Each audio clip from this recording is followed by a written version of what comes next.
Good day everyone, I am Telesforo, the last reporter of Group 2. I am here to have a lecture about importance of interim financial statements. But before that, let's have a quick recap on the previous reporter's discussion. Mr. Cabral enumerated the components of statement of changes in owner's equity and notes to financial statements. After that, he discussed the importance of these statements in strategic financial plan writing. The topic is about the importance of interim financial statements. So, at the end of the discussion, the students are expected to discuss what interim financial statements are and differentiate annual financial statements from interim financial statements. Lastly, to know the importance of interim financial statements. Financial reporting is to provide information useful to investors, creditors, and other users in order to come up with sound decisions. We all know that we already are in the modern business environment. And with that being said, we face complexity due to huge scope of business transactions.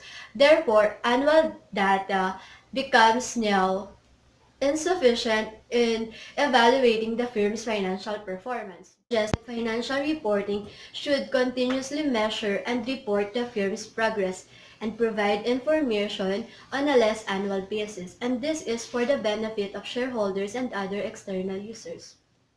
What are interim financial statements? Interim financial statements cover a period of less than a year or less than 1 year. These are used to convey the performance of a company before the end of normal full-year financial reporting cycles. Interim financial statements could cover a period of 3 months, which is called quarterly, and could also cover a period of 6 months, which is called half-yearly financial statements. These interim FS are generally not subject to an audit. However, for publicly listed companies, they are more encouraged to have their interim FS reviewed by an external auditor.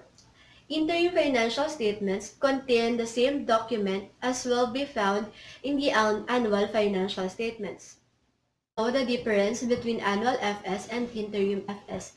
Annual financial statements generally cover a time period longer than what is required to allow timely reporting to creditors and investors of a company.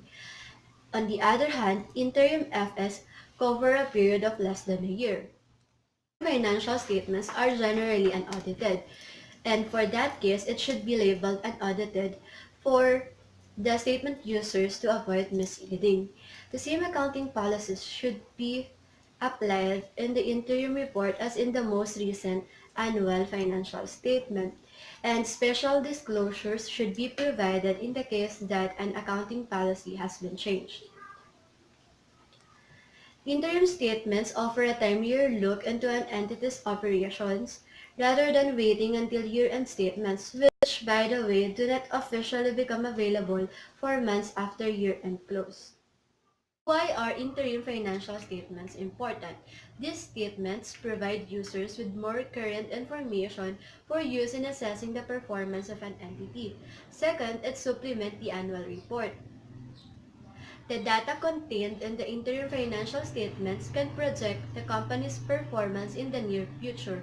These statements are also available for immediate use in the case that the annual financial statements are still not yet available. In a nutshell, interim financial statements are unaudited statements prepared by the entity for immediate use that could provide timelier information to evaluate the entity's financial performance as well as to project the entity's performance in the near future. So here are my references. That ends my lecture. Thank you.